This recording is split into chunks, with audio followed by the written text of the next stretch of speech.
Hey everyone, this is Heaving Bosoms, the podcast where two friends who love smooching books recap them in detail while glorying in each other's company. So, in case you haven't heard me screeching about it yet, my Kickstarter for Bonkers Romance's new Peculiar Tastes series is going live tomorrow.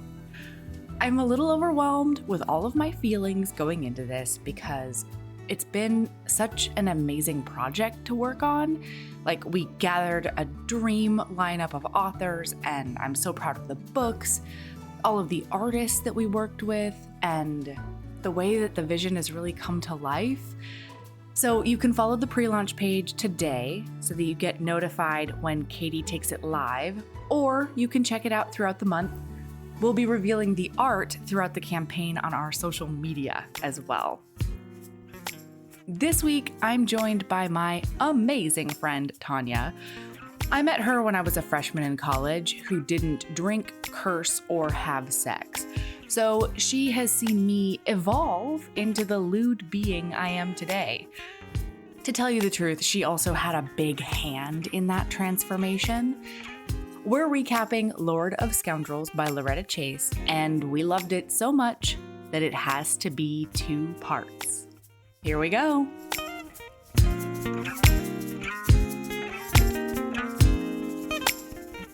Hi. Hi. How are you? I'm good. I'm sad your background's blurry. Go show me your house. Oh my God. I will FaceTime after this. My office is just like a hot mess. Yeah, because you just moved. Hot mess. Yes. So this is the first time I've actually blurred my background. They've all seen it. I don't know why I'm doing it right now, but I feel like I should be professional sometimes. You know what I mean? Just a little bit. Teensy tiny. Not too much though, because it freaks everybody out. It's true. Yeah. I have to still be me at the end of the day. Okay. So how did the move go? How did the move go? In general. You know what? It's been great. And then it's also been an absolute shit show. Like, right now, we're going to maybe hear a bunch of whacking and banging and cutting down in the basement because we have had 2 to 3 floods. We have had to pull up the entire floor. We had to rip out a bunch of the wall because it turns out the sewage line was pitched at the wrong angle for a minute. Okay. We have had to, there's a metric fuck ton that we didn't expect. And this always it's happens. Fine. Yeah, it's fine. It's not worth suing the old owners over just because that's always basically impossible and takes years and costs more in lawyers than you actually get in damages. So it's fine. But if you saw them in the street, would you run them over a little? I would maybe punch something. Okay. You know what I mean? Yeah. So I feel like we're just not settled because we just keep on having to move things into different places so that we can do different work. You're camping in the new house. Yes. Yeah. So, no, I get it. It's fine, but could be better. It could be, but it's going to be. Because now it just gets better from here. And a bunch of the house is adorable and it's cute colors that I want. And, part of the reason my office is messed up is because I've invested in an actual recording booth that's going to be here hopefully in a few weeks. So, good shit is going to happen. But it's been a mess and I've been not quite human as a result. Does that track? I can understand that. Yeah. No, I mean, that tracks a little bit. Yeah. I know. So do the kids like the new space, though? They do. Because it's bigger, right?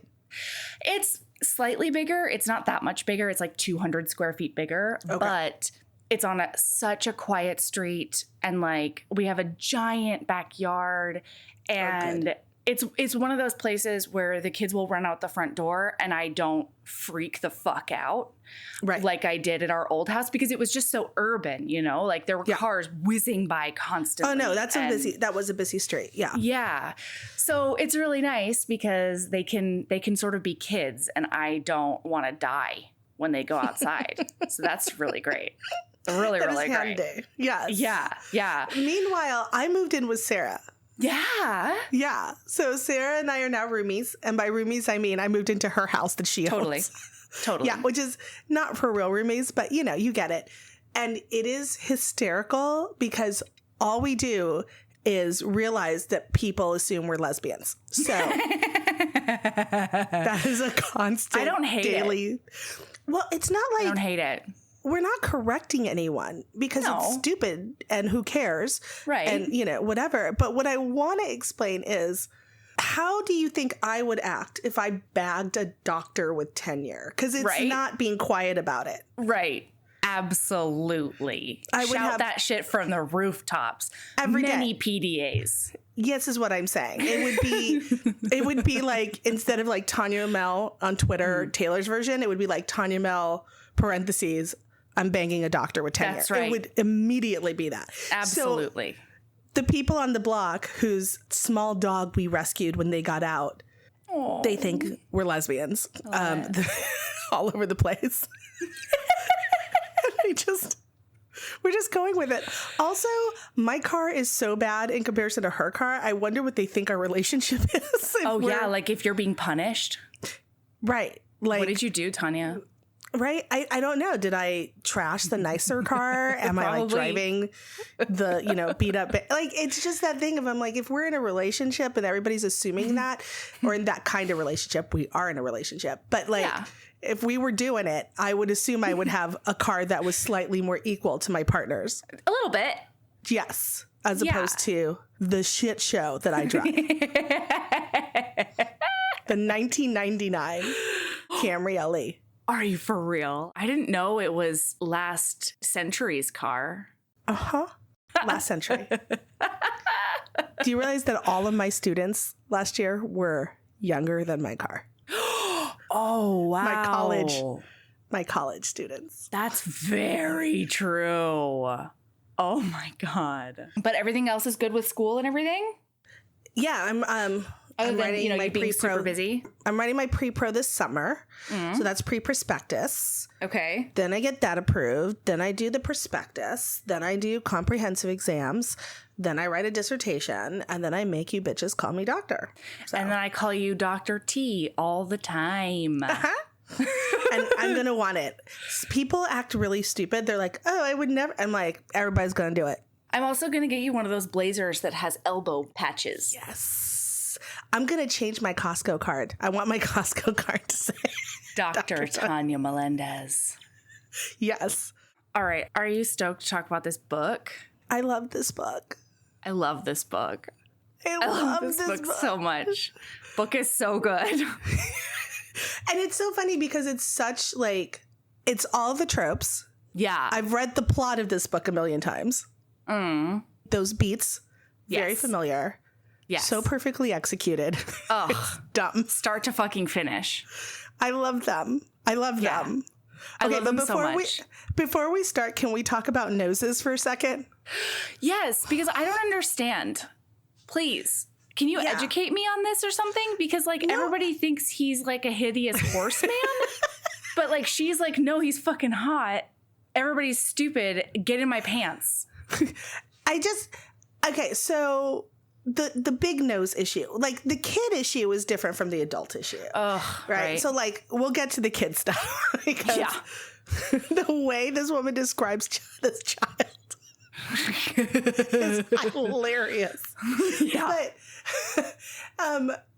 But the adult issue. So like, that one of my biggest celebrity issues, I don't even call it a crush anymore. No. It's an issue. No, it's a whole... Is in fact... It's a state of the life. whole thing is Josh Charles. That's right. Man's got a famously, beak. Yes. He does. He famously has a beak. Yeah. Right? I don't think he's of Italian descent. Or, Roman nose, so it's not a Florentine nose? Right. But it is a large honker. And I immediately fell in love with that honker when I was 15 years old. So I walked in to, Captain, my captain. Dead Poet Society. Oh, yeah. Yes. I walked into Dead Poet Society, one person, and I walked out a different person who was in love with Josh Charles. Just like when you watched Purple Rain. Yeah. Well, that kickstarted my puberty. Yeah. Yeah. That's what really... That's two different people. Yeah, that's a different thing. Like, Prince started my period. Like, it was like kaboom. But this was straight up. Like, this wasn't even lust. This was love. That's the difference. Deep, undying love. Yes. And it was partly because of the nose. So I definitely was already in love with this dude from moment one. From moment one. Yes. And that is partially because of noses. So I feel like part of it is just like, I think one thing that she really captured is like, I don't know if it's like true or not, but in British gentry media, right? All of it's like, oh, he's so good looking because he does look so English. And you're like, no, he's got some super fucked up teeth. And like, what is going on with his jaw? And like, does he have the hair? neck? It's always and such the neck, a really and long the neck. Adam's apple or whatever. A prominent. It's a prominent. Yes. She's and like a the handsome English woman. roses or whatever, right? And so I feel like part of it is just because he looks a tiny bit Italian instead of coming out like his father or whatever. But who I bet was hideous. Oh God, he was such a monster outside and in. Exactly. Yeah. But like, she describes this child as if he's like a circus performer that's been like deep under the earth for a very long time and like might have more limbs than one thinks a humanoid should.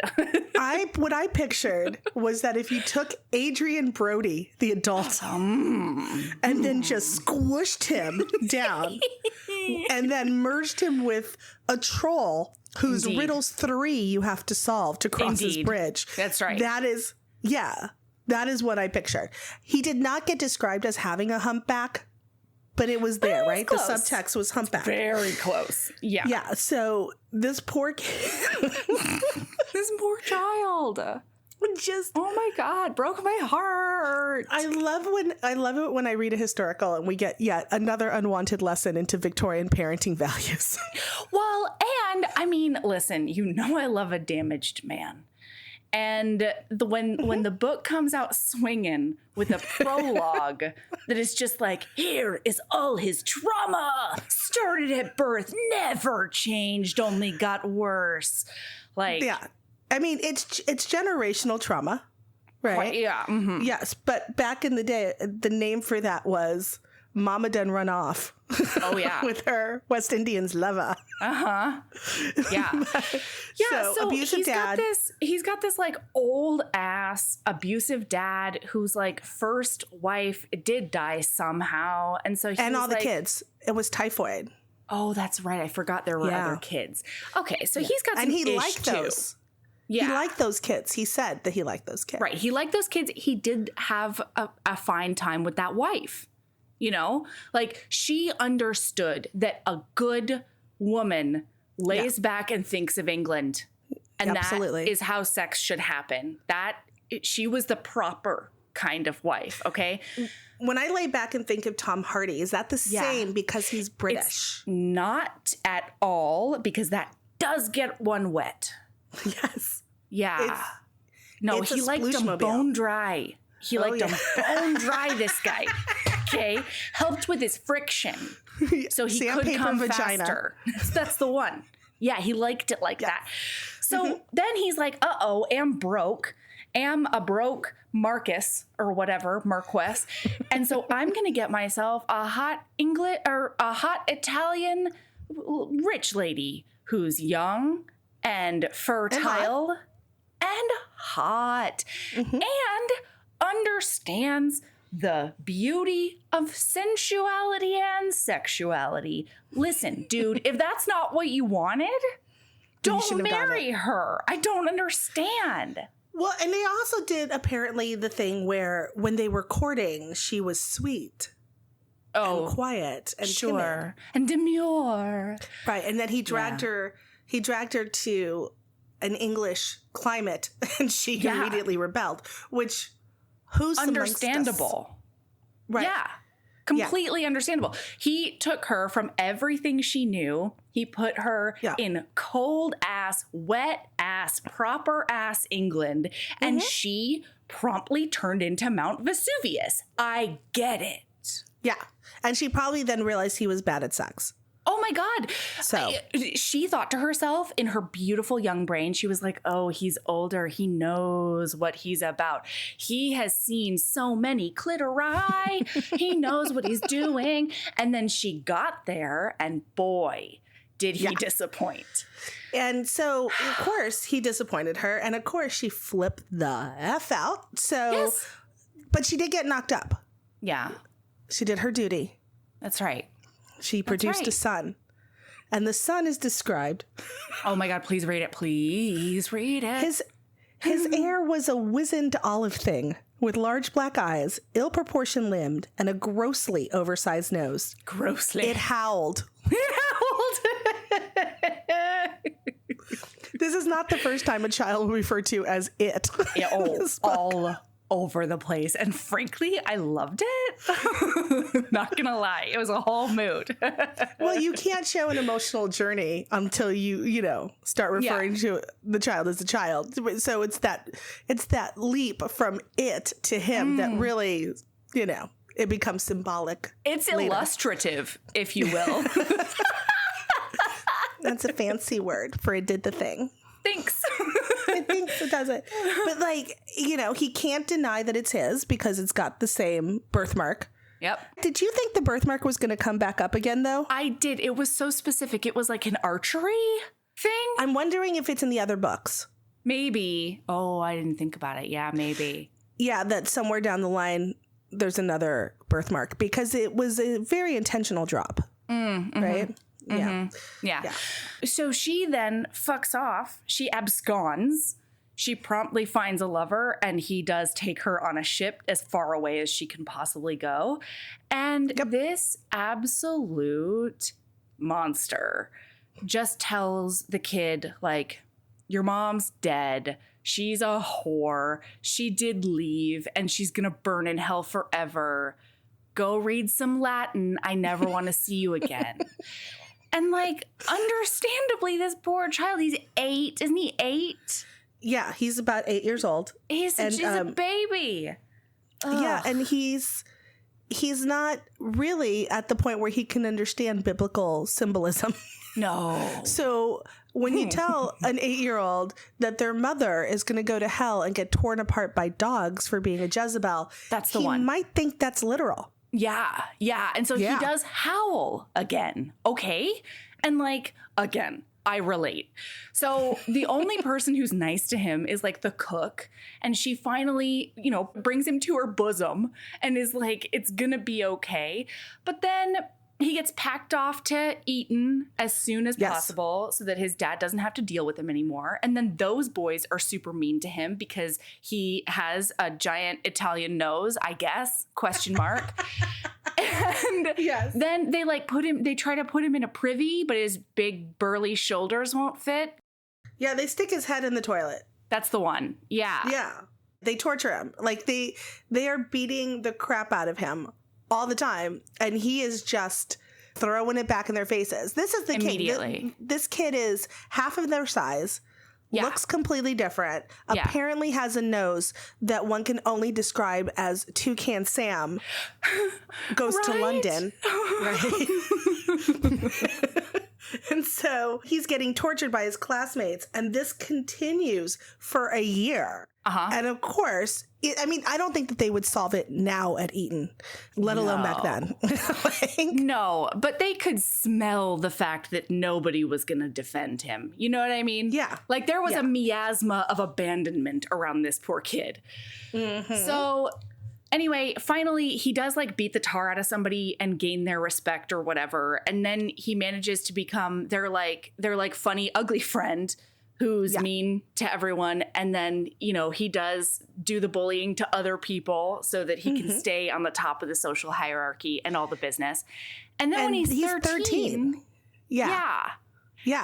Okay, so the obvious birthday present for a 13-year-old. I mean, it's in one of those the etiquette books, right? Etiquette guides. Yes. It's one. right after the chapter on the language of flowers.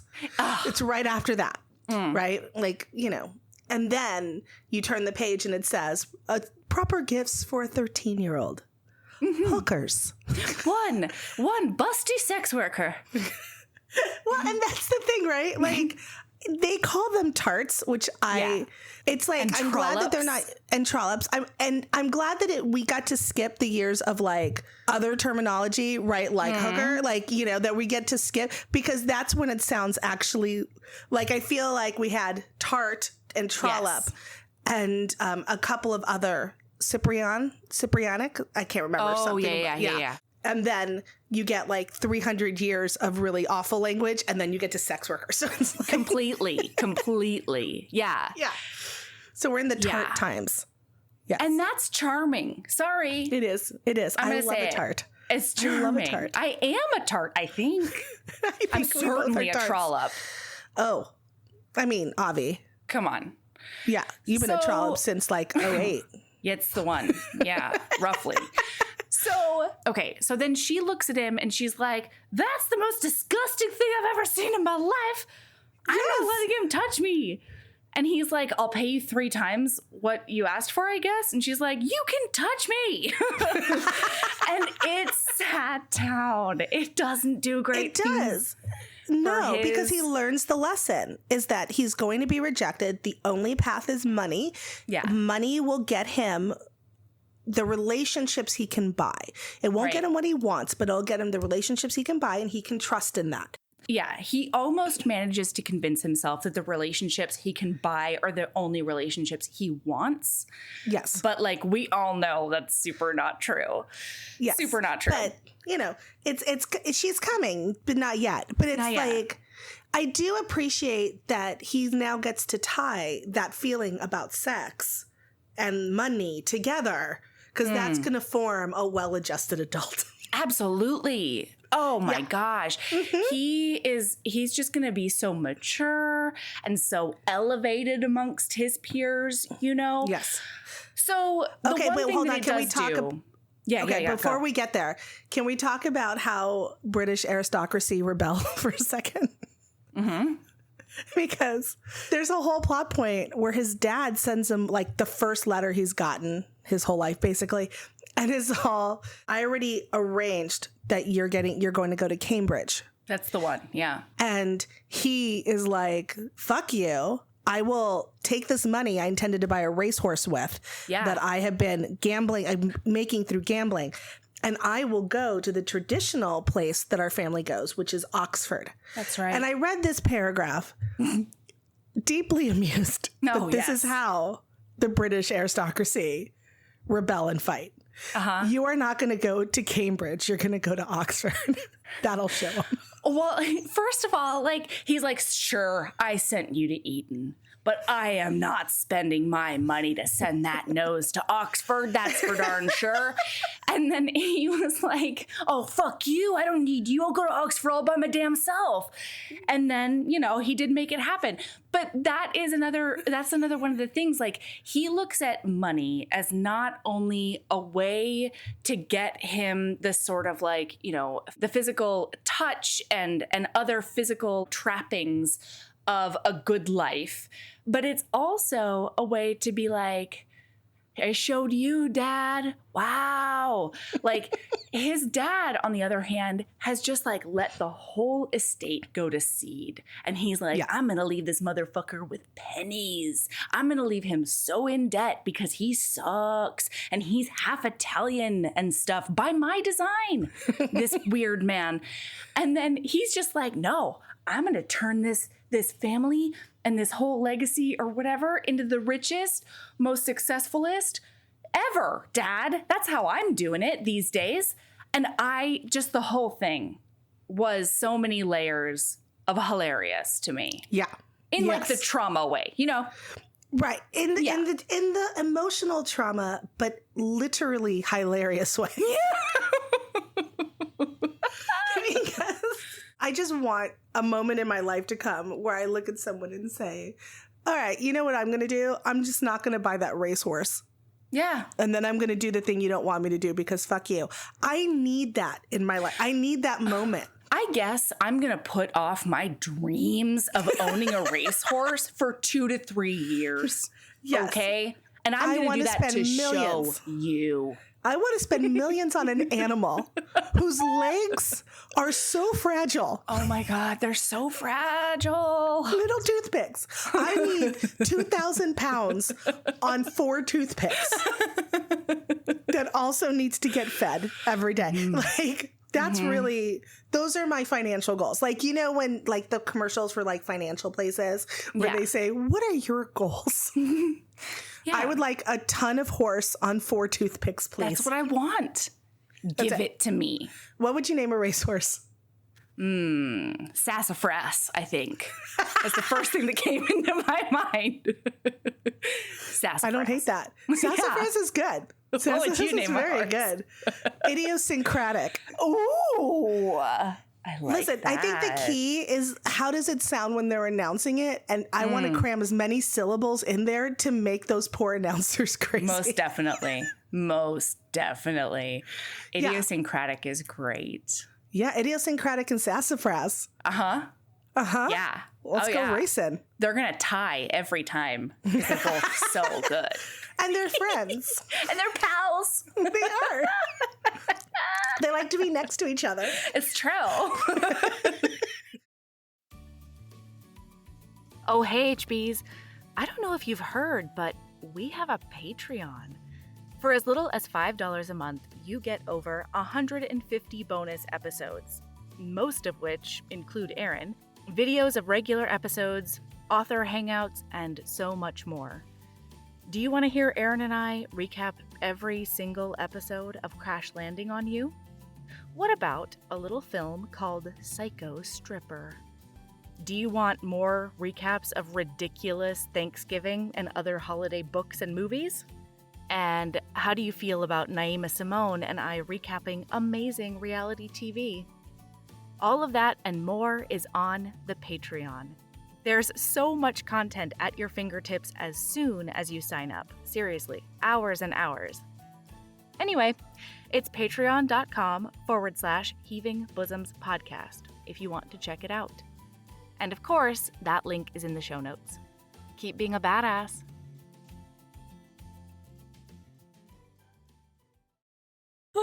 Okay, so all right, so now we have to go into now times. Now times. Yes. It's Les Mis times. It's Les Mis times. It is Les Mis times. Yeah, it's well, it's post Les Mis times, but yes. 1820s. Right? Yeah, you're right. You're right. It's around this time. Yeah, we're not going to see the gross people though. No, there's not a gross person in sight. Nobody is singing One Day More anywhere. We're on the other side of Paris. All over this The other side of Paris. So, okay, so we're in Paris, and Bertie Trent has done fucked up all over the place. Oh, Bertie Trent is this dumb ass gentleman who, and I mean dumb. Like, I don't say that in a pejorative way. It is merely descriptive. I'm saying it pejoratively. He's dumb. Well, I mean, it works both ways. You know what I mean? Yeah. So it's an accurate insult is what I'm saying. It is. Yeah. So his sister has to come and save the day because he is very, very quickly swirling down the toilet of financial and social ruin before they even had toilets, everyone. Okay, this is a feat. Yeah. So she's there. Her name is Jessica. And she's like, Bertie, you gotta stop fucking around with the Marquis of Dane, okay?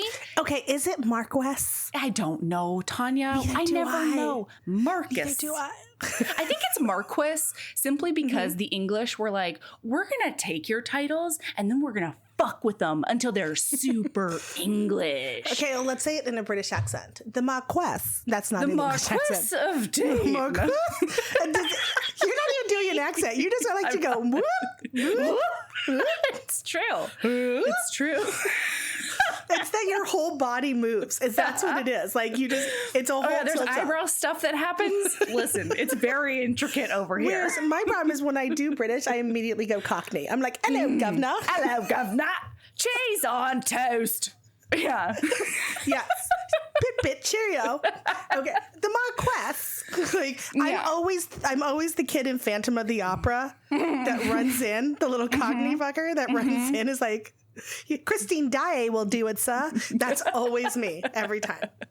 Okay, so remember that by the way, Bertie's servant, his manservant, is who ratted him out to Jessica. Oh, yeah. Yeah, Withers.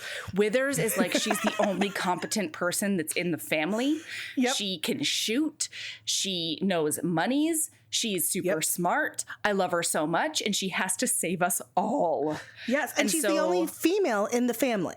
Yes. So there's Grandma Genevieve and Jessica who show up to Paris, and she has handled all of her brothers, all of her cousins who are all male. Everybody in that generation is male except for her. So now here she is, 27 years old, and she is gorgeous, of course. Of course. Of course. Totally gorgeous. Of course. Totally gorgeous. But also she's smart. completely and utterly over all men. She's just like, I found out at a very young age that the secret to happiness is never, ever chaining yourself to a fucking man. Because she had to deal with all of her relatives. And it's really funny to me. I love it. Well, this is like when someone has a lot of siblings and they're the oldest and they're like, I'm good. No kids. Thank you. Right? Like they're like, I got my fill. Yeah. Sometimes that's just the natural reaction to having been a caregiver. Absolutely. My reaction was different, but similar. And it was, I'm going to be so careful and petrified of getting pregnant until I feel like I have everything just in a row and set and ready. And then even then, I could probably wait a year. But I do want kids. I just don't want them when I'm I understand what it means in a way that a lot of people don't. It is amazing to me how people do not realize that you just are not going to sleep for 6 years. Yeah. That's it. Like, that's the whole game. Oh my God. Oh my God. Yeah, just picture your most hungover day and then ever as a 20-something and then picture a baby demanding things. Oh yeah. While that's happening. That is what motherhood it looks. And I am not a mother on purpose because I was like, I'm not doing this until I think I'm ready. And then I was turns out not ready. No. So but that's okay. You had 2 for me. So I did. And they love you.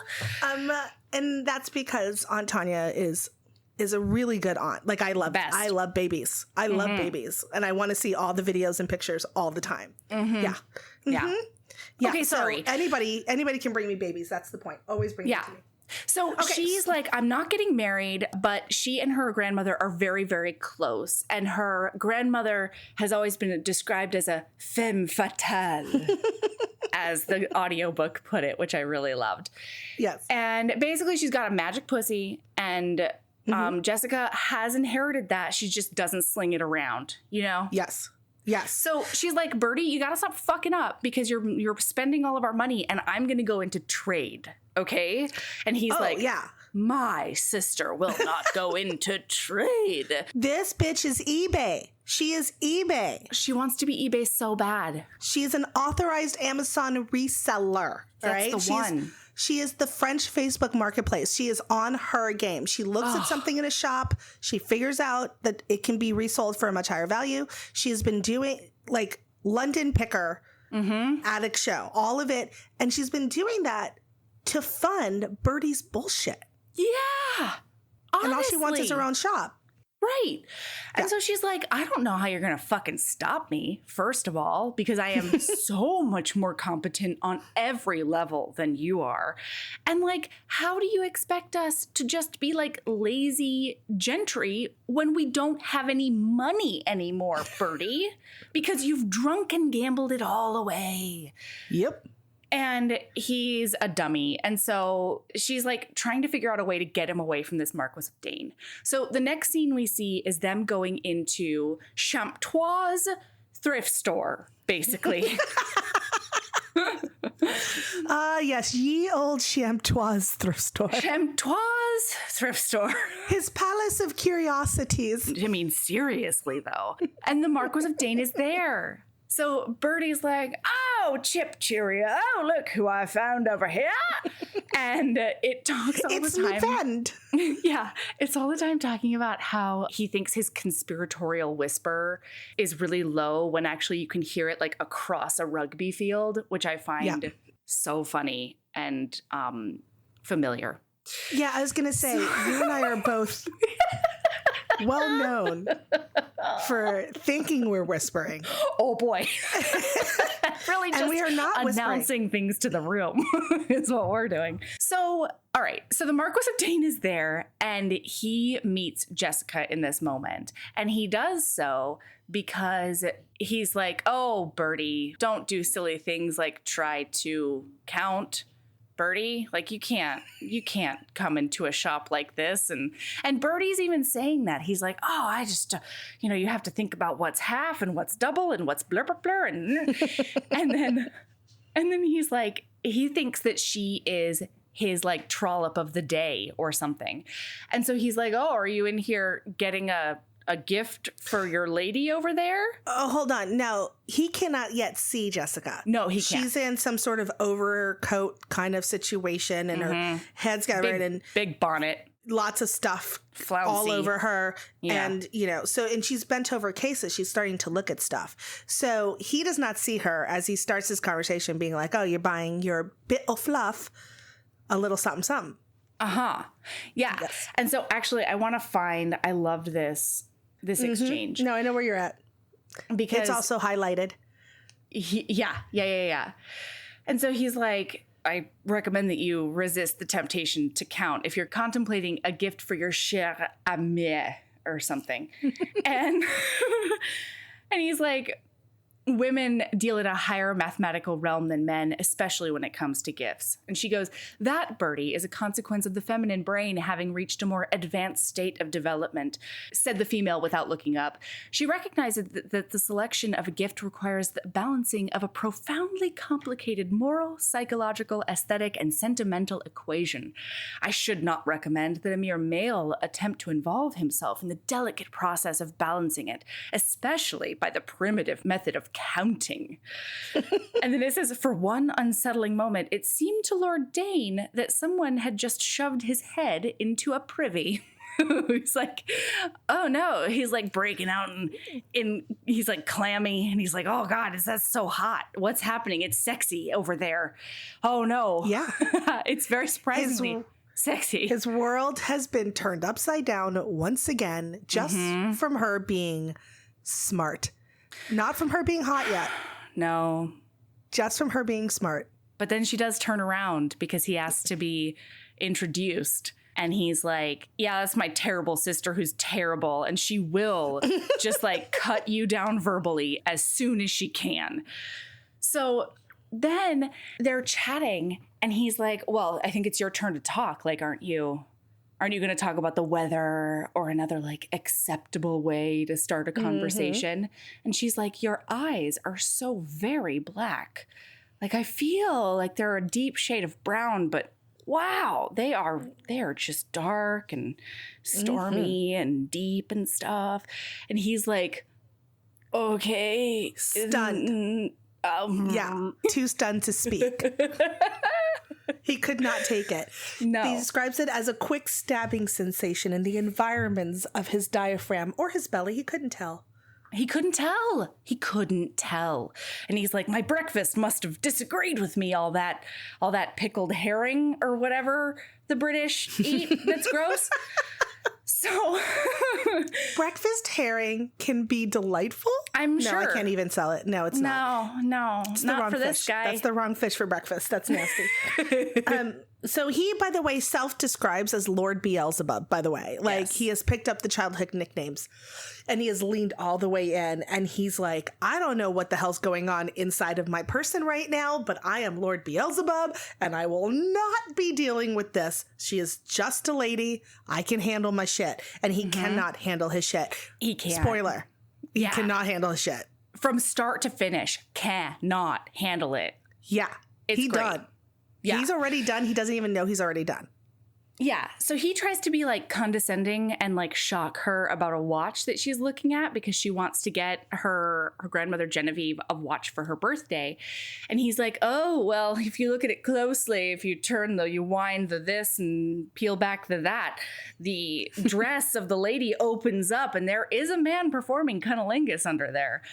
And she's like, oh, yes, absolutely. And it looks like it's scratched over here and like blah, blah, blah, blah, blah. And he's like, this woman knew exactly what it was the whole time. She also refers to it as a lover's service. Which I'm like, that is an excellent way to explain the obligation of said act. I like that. Yes, I like it a lot. Yeah. And then she sees like another little painting and she's like, whoa, I think I need this painting. The lady looks like maybe she's happy, maybe she's sad on it. I don't know. And he's like, that has mold all over it and it's gross and dirty and like, why? And she's like, well, then I'll get it for like a quarter of the price, the asking price is what I'm going to do over here. And so she talks like legendary champtois down and he's like, Lord Dane thinks to himself, if it had been one moment more, like Champtois would have been paying her just to take it and leave. I mean, and he's very made impressed. me miss. Did it make me desperately miss going to Chinatown for purses? Yes. Yeah. Yes, that's what it made me, because it was a hard bargain scene, and I love a bargain. I love negotiating. Yeah. So yeah. Do you remember when we got my baby stealing purse for like $7? Yeah. Incredible stuff. Okay, the trick. I'm gonna tell listener the trick. Oh my gosh, bing boom bong. So money saving with Tanya. When you go to Chinatown in New York, or assume any other Chinatown situation in large cities where they do outdoor stalls, basically indoor outdoor stalls of purses, bags, etc. The key is don't walk in there until you see a gaggle of tourists. Right? Like you want to walk in to one place where they're dealing with a bunch of obvious tourists. And then you want to look at the person and pick up a bag and go, I want this one. And they'll say something like $60. And then you say, no, let's do 30. And the moment they realize that you are going to bargain, they want you to shut the hell up. They need you to leave. They do not like all those tourists hearing that they can bargain. So they are more likely to give in very, very quickly if you do that. So always enter those stores attached to a pack of women who seem to be from a large suburban part Iowa. Of a large city. Yes. Yeah. The Des Moines suburb contingent. Indeed. Is who you want to follow into that store. Yep. There you go. There's your tip. There's shopping for a bargain with Tanya. Okay, so he's beside himself. He doesn't know what to do. And they end up like parting ways or whatever. And then fast forward, she finds out that this thing is like worth actual money. Yep. She has it appraised and Lefebvre does appraise it. Lefebvre does appraise it for so many monies. And she's like, Bertie, don't tell anyone. Like, Bertie, I'm going to go put it in a safe deposit box and like, you're going to shut the fuck up. And he's like, no, I'm not. I'm a bumbling fool. Yes. So he goes and immediately finds Lord Dane. And he's like, and Dane. All of his friends and all of his shitty friends, right? So there's like this pack that he's in charge of. So Dane's running with this pack of, useless nobility, right? Yeah, completely. Like just useless dudes. Reprobates who are at the upper crust of society. Yes, just like I don't even know what is the modern equivalent. Like, is it boat Leo's? shoes? No, it's Leo DiCaprio's Pussy Posse. That's what it is. Yeah. Yes, that is what this is. Yeah, and he is a supposed to be hideous Leo. Right. Yeah. And, there we go. And neither of them are accurate. Yes. And that's not and accurate Bertie is the sad little dumb one. He's like the Casey Affleck. So he it's so true. So he runs right back and he tries to impress them by being like, that picture my sister got is actually worth thousands upon thousands of whatever monies. Pounds? Yeah. We're in pounds. We're pounding. Yeah. Yeah. So then he's like, and I want you to be able to get a look at it because Dane is like he famously loves to collect like art and beautiful curiosities and all the things. And so he's like, I mean, I'd like my friend to get the first stab at it, really, if I possibly can. So then they meet at a coffee shop and she's like, God bless a fucking America. Why did Birdie do this to me? Now I have to deal with Dane. Okay, but we have to go back. I'm so sorry, but there's actually a plot point. There's a plot point. So after he hears about this, he's really pissed and he's with his pussy posse and he's, with a sex worker and he's like, let's go bang it out. And the sex worker takes him upstairs and he is like, something's off. And then he finds a peephole. And on the other side of that peephole is, in fact, one of his supposed friends. A fellow called Lord Beaumont. A little Beaumont. And Lord Beaumont is apparently getting his jollies by secretly and non-consensually watching his friends do it. Yeah. Which is, in fact, inappropriate behavior. It's weird. So he beats the crap out of him and sends him on his way. So that actually is going to come back because now Beaumont is, the usual humiliated, mad, blah, blah, blah, blah. Okay, now let's go to the coffee shop. Okay, so now we're at a coffee shop and he's like, I'll give you, he's like, I bet it's worth 50 pounds. And she's like, that's insulting. Lefebvre said that a Russian czar would give his left and right nuts for it. So no, that's definitely not going to happen.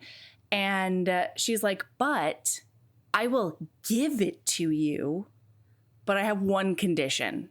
And that is you need to let go of Birdie. You need to tell him off. You need to send him back to England. You need to just please help me with this.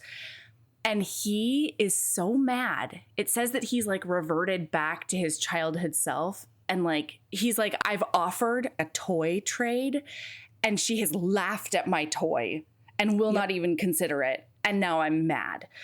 And so it says that if he were in his right state of mind, he would realize that this is a fucking awesome deal because he wants to get rid of Birdie anyway, but he can't because this woman has tried to one-up him and control him and work him. And he thinks that by her doing that, by her trying to one-up him, that she's saying he's not worthy, right? It is that back to he's a broken boy. He's just a little broken boy. Yeah, a little sad toucan. So sad toucan can't handle any form of counteract response to his shit. It's either take it or don't take it. And if you try to negotiate, then you're putting him down. And he's a very sad person. And he reacts to that by immediately being like, I'm going to fuck with this woman. What he doesn't know is that she has already identified that she wants to bang him a lot. Oh my God. After their first meeting, she goes back to her grandmother and she's like, I have an animal attraction to him. This is the worst. He's the worst guy to have these feelings for. This is incredibly inconvenient, she says. And her grandmother's like, okay, but you should marry him though. Sink your teeth in, get him on side and marry the fuck out of him. And she's like, Genevieve, I'm not doing that. I'm going to be free forever. That's what I'm going to be. My God. Could you imagine if you married the first person you felt lust for? Oh God. Oh no.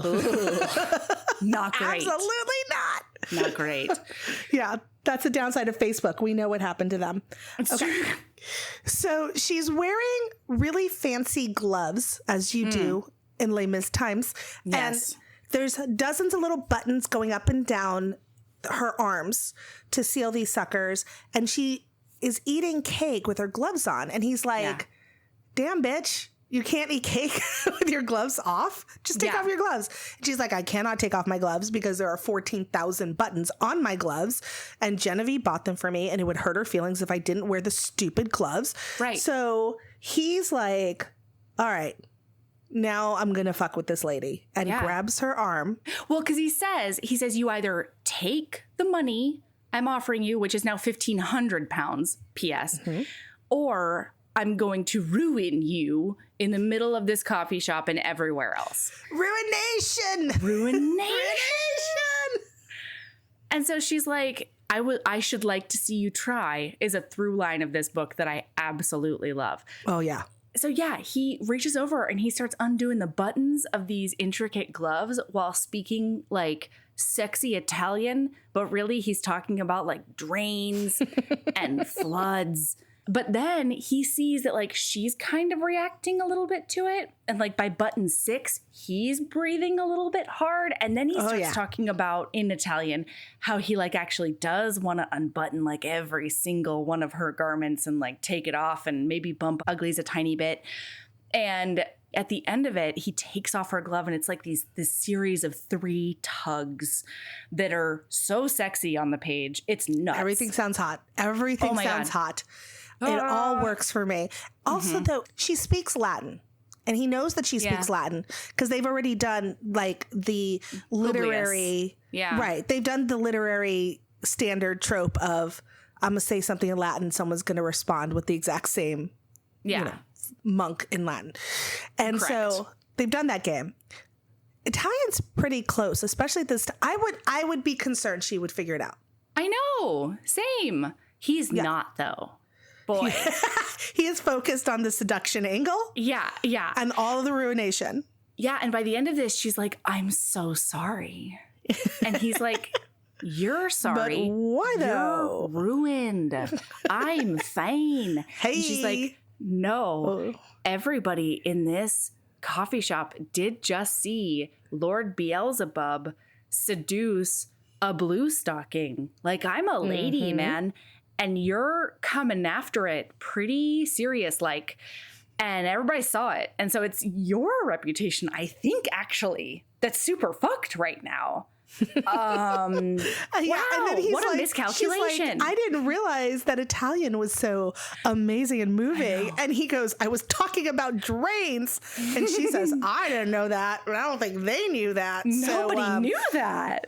Yeah, you are trying to bang Bertie Trent's spinster sister in front of everybody. Everybody knows it. Oh, noes. Lord Dane. Your ruination. Yeah. So he's still holding her hand through all of this. And she's Bertie like, comes back. Well, not yet, because she's like, give me my hand back. And if you don't give me my hand back, I will kiss you in front of God and everybody. I will. And he says, I'd like to see you try. Yeah. So then Bertie shows up. Yeah, and Bertie's like, God damn it, can you stop hitting on all of my friends? Jesus. Bertie's the worst. You're such a trollop for being a spinster. And then she laughs. I think it's something he says to Bertie, but of course he's got his hackles up because things have gone awry and he did not see it coming. And so he thinks that she's laughing at him again. And so now he gets like extra super duper pissed. And he's like, you know what? Fuck that and fuck you. Now I'm going to make it my mission to ruin Bertie financially, not in the downstairs parts.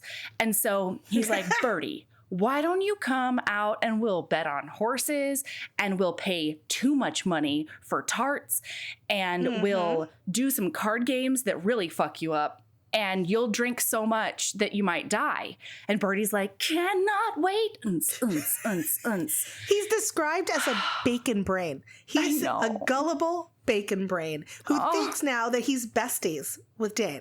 And he's not besties. He's super not. At all. No. Not even close. No. Hey, HBs. I started an Etsy store. Did you know? Right now, it's full of all the St. Vincent items you need. Because St. Vincent is thoughtful and cozy all year round. We've got a book sleeve to keep your books, planners, e-readers, or really anything else safe when you're on the go. The inside is fuzzy, and they feel so incredibly lush in your hands. I went round and round with the manufacturers to make sure I had just the right thickness. Those feature art of St. Vincent and Evie during their carriage adventure that was painted by the amazing Mayara Faraz on one side, and then I created a St. Vincent Would Always wreath on the other side that has a bunch of little Easter egg items in it. There's a St. Vincent Would Always warm brick enamel pin. It's like, if you know, you know. I designed a special edition Marriage of Convenience candle that is specific to Devil in Winter with the help of HB Jen at Post Pouring Company. It combines dark amber for St. Vincent and rosewood for Evie, and it smells so delicious. It's hard to even wrap my brain around. So if you want to treat yourself or be the St. Vincent you want to see in the world by getting a care package for a friend, check out our Etsy store. The link is in the show notes. So then we get a scene with Beaumont and Vautry, right? And Vautry's like... Oh, yes. Vautry, and so... Yeah, I had not yet figured out how to say that out loud. It's Vautry, yeah. It's Vautry, yeah. So Beaumont is like, hey, Vautry, I think that there's some ish happening with Lord Dane and that they're spinster. And so I'm going to bet you many hundreds of pounds that within 7 days, he's going to like chase her when she huffs away. And Vautry's like, Lord Dane doesn't chase anyone, especially never. And a lady. Yeah. So he takes the bet and it's a mistake because 6 days later, like Birdie hasn't come home to like take her to a party. I think. Yeah, she's supposed to go to a party. She needs to be escorted. He said he would show up and he hasn't. God. And now she has had enough. She's done with it. Bullshit. Yeah. And she heads right over to the Pussy Posse Central house. That's of the one. Dane's, that house. And she is just like, we're going in. And the footman, when she shows up and she's like, get me to my brother. He's like, oh, no, I will be dead. I cannot go up there. I won't be unemployed. I'll be super dead. Yeah, and she's already pissed because she had sent a porter over and that porter got sort of tossed back onto the street. But then she hears a gunshot upstairs and has had enough. And she runs up because now she thinks her dumbass brother's gotten in the way of a bullet. Oh, yeah. And so she's going to go figure it out. And she walks in to just... mayhem. Roman, old-fashioned, like just straight up... People are banging it out to the left. People are there to the right. There's tarts two ladies sitting on Beelzebub's lap, and her brother is splayed out on the ground. And so she's like, oh, Birdie, and runs over to him. And she is about to do CPR or like staunch the blood or whatever. It turns out that he is just snoring passed out on the ground. Yeah, and he so just then drank too much. I love her so much because it says in the inner monologue, like she stands up and she's like, it says like she wasn't overcome by her current environment because she had seen many an adolescent bottom because her cousins think that's funny. And like she's seen a tiny toddler penis when all the times that she's done blah, blah, blah. And so she's like, I am feeling really jealous because of those tarts that are sitting on his lap. And like, they don't look anything like me. And I don't like that either because those are the ones he chose. But then she's like, they're just business women doing what they are paid to do. Exactly. She's like warring with herself. It's so funny. And then she looks at everybody and she's like, well, my apologies. I thought he was dead. Carry on. And she just fucks off. And it's such a power move, Tanya. Oh, and what I love is that it's not even an intentional power move, right? Like this is just her personality. She has seen what she needed to see. She is now going to leave. She will kill her brother another day. But of course, this sends him into an absolute fury. Oh, yeah. Because she has not reacted to anything the way he wants her to. Uh-huh. And so guess what he does? He tell Denise and Valerie or whatever her name is to get up and they go running away from him and he follows her out of that room with Beaumont and Vautry sitting there. And so he follows her down and he sees her leave and he's like, oh no, she fucking doesn't. And then he goes out after her, but he almost runs into her because she's marching back up the stairs to do more murder if she possibly can. She's pissed. She's so mad. because the footman has sent away her maid and the hackney that she was going to take home. Yep. And he's stolen her umbrella, that absolute brute. And now it's going to rain. There's a thunderstorm of brewing. Yeah, it's just a walk home. Emotionally, too. It's Also- an emotional thunderstorm. Also that one. Yeah. Yes. So she's like, your servants are just like you. You're perfect for each other. And he's like, where the fuck do you think you're going? Walking around in the Parisian streets or whatever. And so he follows her and she's like, I'm just going to go home. Like, you've ruined my night. You've ruined everything. This fucking blows. I really dislike you right now. And like, go back to your, okay. I do have to say one thing. Yeah, we got a little problem here. Hated this throughout. Yeah. There is a lot of not at all subtle commentary about like fatness being whorish and like unseemly and like blah, she blah, calls blah. sex workers cows. All right. This is what happens. Jessica, our girl is upset. You can read it in a way that it is about the size of their tits, that they are lush, and she doesn't feel that way, but she does it by calling them cows, and it's a problem. No, but it's also, I feel like it was more than that, just because like it's not just this moment. It's very much like she always is like, you like them, you know, big and buxom and stupid or something like that. You know, like she's seen a couple of the different sex workers that he has employed and realizes that they have a very different body type than her. Like later on, he says that he has an appointment with like an Amazonian lady, and it's very much like he likes them tall and broad and stout and like, you know, big boobs, big butts, whatever. And she's like, he's always referring to her as like this tiny wisp or like this slip of a spinster. And like she's got, her boobs are small, but not when you look at her tiny little waist. Like she's very much, she's like, she says that she's taller than most women, but like that doesn't matter when you're the biggest brute that's ever happened to the world. And she's just so teeny that you can pick her up with one hand. They're always talking about.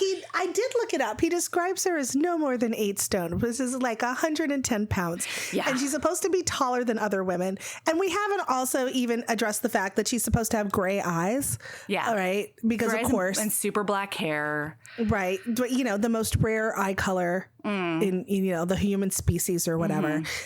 Like, it's all of those things, right? But it is really interesting because when you take all of that and you put it in the context of he was a disgusting reprobate that society looked down upon when he was with all of these types of women. And then his salvation and his, you know, his emotional growth and all of the whatever happened with the one tiny little wonderful little skinny little lady who did. He can pick her up with one hand. Oh my God, he can just throw her across the room and it's no problem. Not a problem. His and whole hand spans her whole waist. Oh my God. Every time he picks her up. Yeah, and so it does sort of smack of an underlying implication of like, oh yeah, this is goodness and the rest of it is fucking trash. Well, okay? I mean, it leans right into that, right? Because it also goes the idea that he's considered evil and devilish and dirty and all those things because he's dark, right? It is the absolute he's got olive skin and black hair and black eyes. Which makes him less than, you know, the English boys. Yes, exactly. Yeah. The Victorian ghosts, right? So it's just... It's like that is also an overarching thing. It's one of those, you know, it's one of those things you have to just go, all right. Yeah, you just navigate. It wouldn't be written like that today. Exactly. Yeah. This thing was written in like the early 90s, right? I think. Anyway. Yeah. Yeah. So it is a classic, and classics are often and didn't break my stride. I'll be honest with you. It was one of those things that I could look at. Yeah. Yes. I clocked it and then I continued. Right. It did not do the thing where I'm like, I cannot read this anymore. Correct.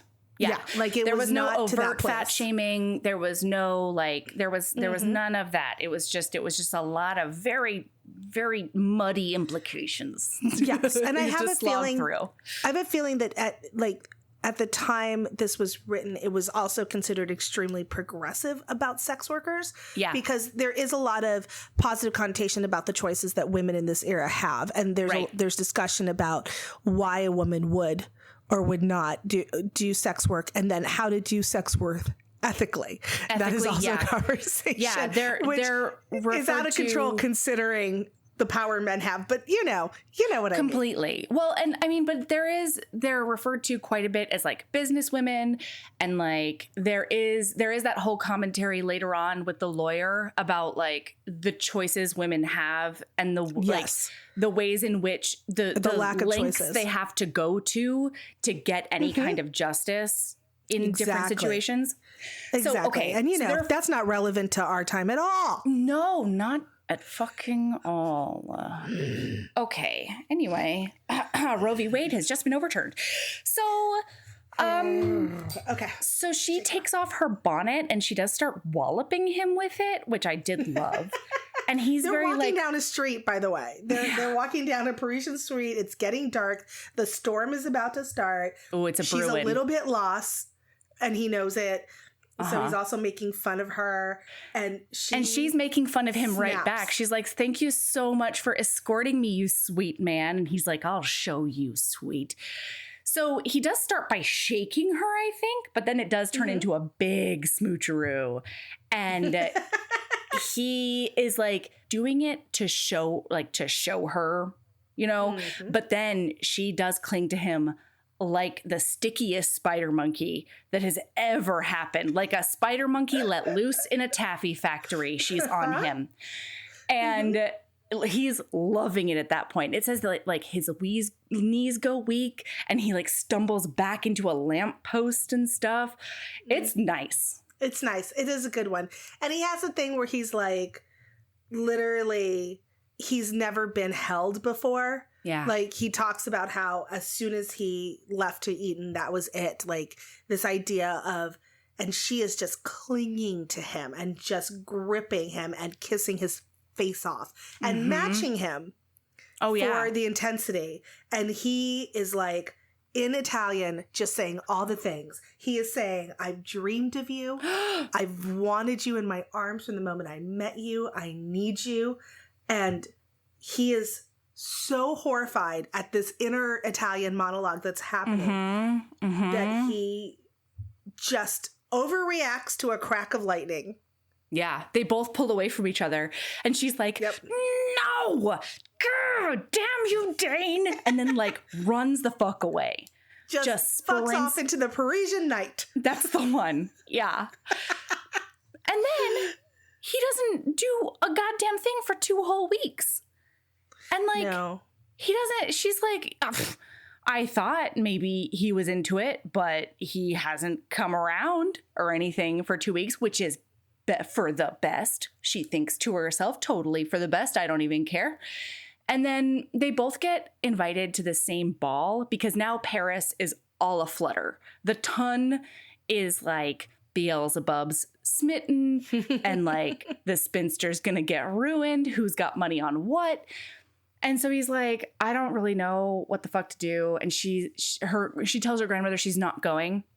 And Genevieve's like, you cannot do that to a man's pride. Like, you better go. Learn how to manage a man. Yeah. I mean, and Genevieve has a point, right? Like, again, a time where little options were had.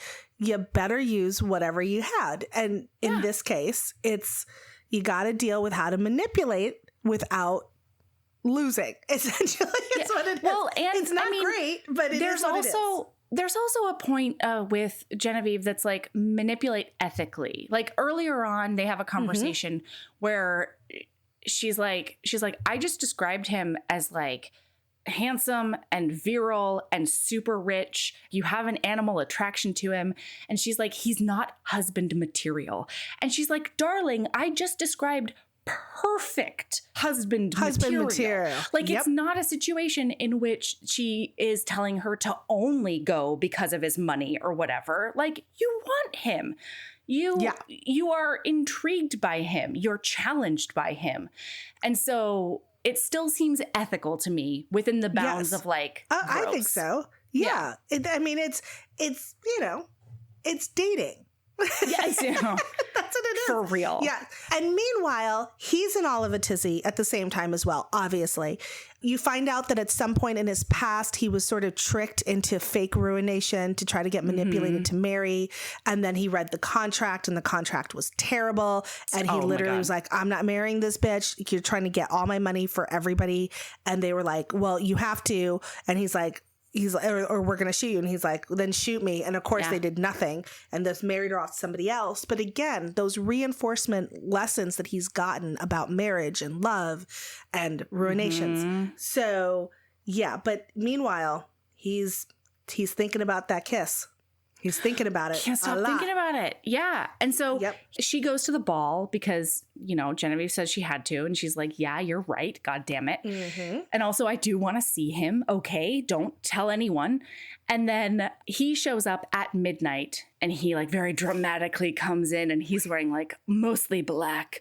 And he's just giant, this hulking man striding. He strides. He does not walk. No. Y'all, he just strides into rooms and then he strides out of rooms and that's it. Oh, yeah. He got one speed. It's stride. And there are ripples everywhere in society, no matter where he goes.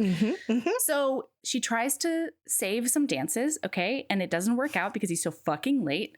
And so all of her dance card is filled up and it's this fan. And he comes over and he's like, with the sticks he on thinks it. It's with like my dance. Yeah. I keep picturing popsicle sticks. Oh, I love it. I love it, frankly. Yeah, popsicle sticks with names on them. Yeah. Yeah. And so I'm sure that's not true. She's like, no, look at my fan, like right in front of his face. All of my sticks are full. And he's like, oh, this fan? Let me grab it. Snap. And he just starts breaking all of the things. And he's like, oh, looks like is my dance. Oh, no. Dead fan. And then he shoves, I do love the note that he shoves the fan into like a potted plant. He's just like, let me just jam it in there. It's compostable. Fuck this fan. Fine. Fuck this fern. And then he's like, let's go dance, bitch. And they do. They dance. Waltz. Except it's not like a staid English waltz, everyone. It is a continental sex waltz. Okay? It's the kind of waltz that he probably does with his tarts, and she loves it. It is like the secret, passionate Brazilian lambada. It is like straight up. Remember that time? No, you don't remember. There was that whole time where everybody went crazy for the lambada in like 96. No, but I do remember Strictly Ballroom. Ballroom. Where she teaches him the paso doble. No, they do a tango, but it is, in fact, the way he impresses her dad is about his dad teaching him the proper paso doble. Yes. Because he goes, oh, you paso doble? Oh. Show me your paso doble. And he's like, there's no passion. And it was a white boy paso doble. Oh, and then boy. He teaches him the hot Argentinian paso doble. That's the one. And they paso doble their way to the championship. And that is what they're doing, essentially. They're doing all the hottest waltzing ballroom, just hurling around. And my favorite part of this is the whole time she's talking, she's like, listen, there's this farce that like you love me and I know it's not true because you don't even like me. And so like, I'm going to do my best to help you out of this. Okay. We'll dance, sure. But then after the dance, you can just like laugh and fuck off. And then everybody's going to be like, oh, we were wrong. She meant nothing to him. And then at the end of the dance, he doesn't let go of her hand. And he says, but Jess, what if they had the right of it? And she's like, I don't know what that means. And he's like, let me take you to the sunroom and show you because it's tits out in the garden time. It is. And that is how, how plants know when you talk to them? Yeah. They also know when your tits out. Oh, it helps them. They do. Oh, they just unfurl. They get glossier. Plants are notorious boob species. Boob lovers. Yes. Absolutely. They want to see titties. If you are having problems with your succulents, show them your succulents. Problem solved. Problem solved. Oh my God. So they're in this little garden area, and he starts immediately on the gloves. Gloves off first, always. Gloves off, and then he goes in on that Italian. Tanya, he's calling her cara, and he's telling to butcha May, and touch me up, Jess. And it's like, everything sounds like really sexy pasta. Everything. Oh, God. You're just everything about it. Tormenta and cara. And then Right? she pulls away from him, and she pulls his head down, and she kisses that big schnoz on him, and then she kisses his cheekbone and his eye, and she's just like, let me kiss everything on your beautiful fucking face. And he melts, and he says like part of him like got stitched back together again, basically. Oh. Because he loves them already. Yeah. And he loves her already. And they're no smoochies. And they're doing smooching a lot. Smooch. They're doing a big smooch and a leg hike and a there's grind been up zero on. transaction before this. You know what I mean? Like, he hasn't had to throw a single shilling her way. No. And then but he's definitely like in her, like they're doing the grinds now. Oh, hardcore. Yeah. He has a hand on her knee, listener. Yeah. Okay. Jeez, her naked knee. He's done doing the bodice. Right? Bodice is completely open. She's like, I thought I already understood what it was like to want to bang this dude. I knew nothing. Because now I get it. Now I'm in bang mode. So, yeah. And this is still going on. And it's going on for a while. And then he pulls back, and she sees like ice go over his eyeballs. And she's like, what's going on? What happened? And then she hears like a titter and a dress against a bush. And she's like, oh my God, he's told people to come watch me be ruined. And then we switch to his perspective, and he's like, fuck this. I thought she was different, but it turns out she's just trying to set me up to make me marry her the way that every other person has done that. And this wasn't about me at all. Yep. And so he freaks out, and he does a lash out. He does a major lash out. He throws her skirts down, and he says, why would I buy the cow if I got the milk gratis? Which like, no, that first of all, that phrase has never made any goddamn sense. It hasn't made any sense. No. Although it's really funny when used in, now times. Okay. So yesterday we were at like a Home Goods or something, and I was putting Xiaomei back in the car, and Michael was waiting for me because we were really close to the other car. He was waiting for me to like get her buckled in so that he could go past me into the seat. And I come out afterwards because I'm all bent over, and I was like, wow, not a single feel up, huh? Wow. Interesting. So we're like making fun of each other back up to the seats, and I get in, and he's like, I bought the cow. I don't know. It's really funny. Oh no. I can do that anytime I want. I do have to say, I get why they want to do that metaphor. I get that that metaphor's been used, but like, it is so dumb. It's so dumb and weird. Yeah. And if anybody truly, like, if any listener is like, well, I mean, but maybe it's like, it works because why would you? And I just want to point out that that's like saying, why buy the book when you can go to the library for free? Yeah. And it's like, yeah, some books you want to keep forever. Like forever, ever. That's as opposed to just reading it once and then saying that was a nice read. So if we're going to extend this metaphor longer, but he's livid because he's like, am I supposed to announce that we're engaged now because of this blah, blah, blah? Am I supposed to just turn around and be like, we're good? And she's because she says, you have to help me out of this. Yeah. And what we find out she means is that she wants him to threaten the fucking daylights out of these people and be like, you saw fucking nothing.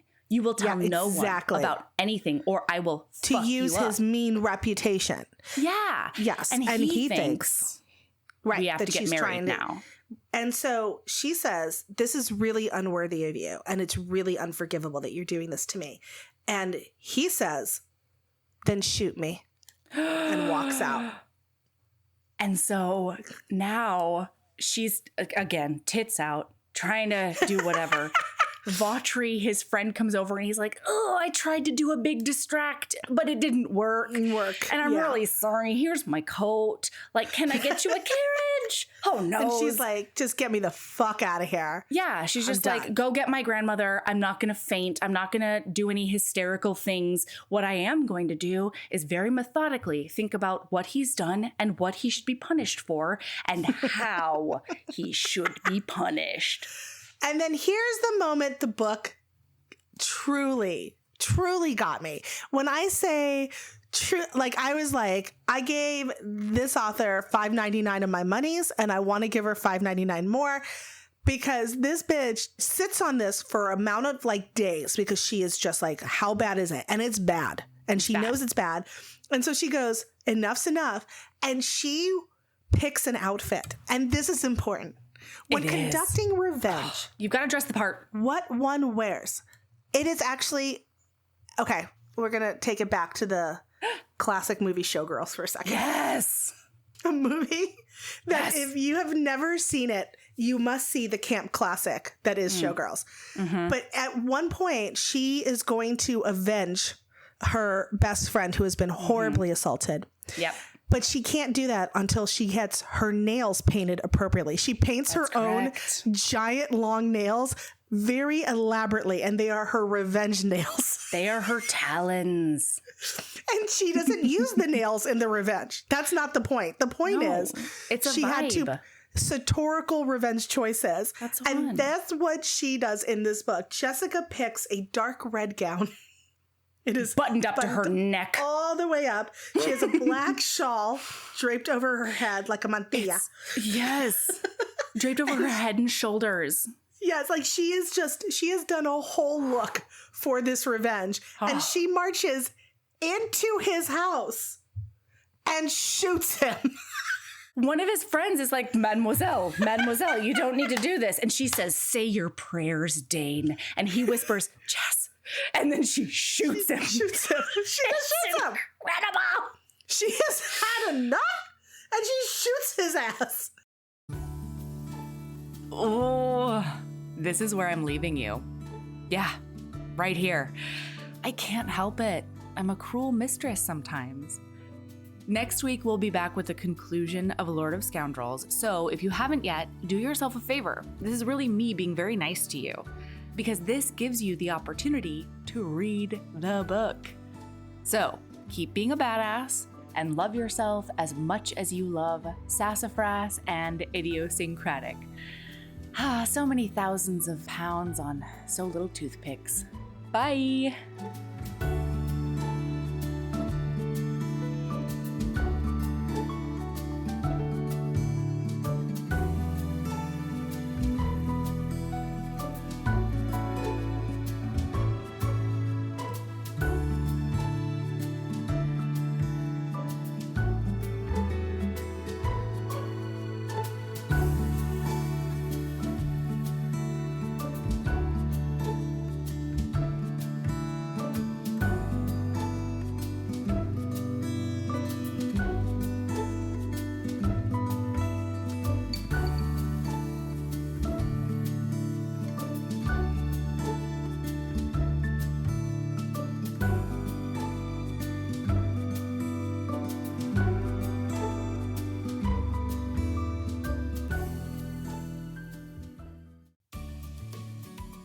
Hey, you. Yes, listener, you. Are you loving the show? If so, please leave a rating and review in your podcast app. The 90 seconds you take to say something nice not only helps new people find the show, but it makes me super smile over at HBHQ. Also, I've had a few people ask, and the answer is yes. We are still doing the 5-star bribe. If you leave us a review with 5 stars, then we'll do whatever book you want. We're real deep into the list though, so it might be a while. Lilas! Okay, back to the show.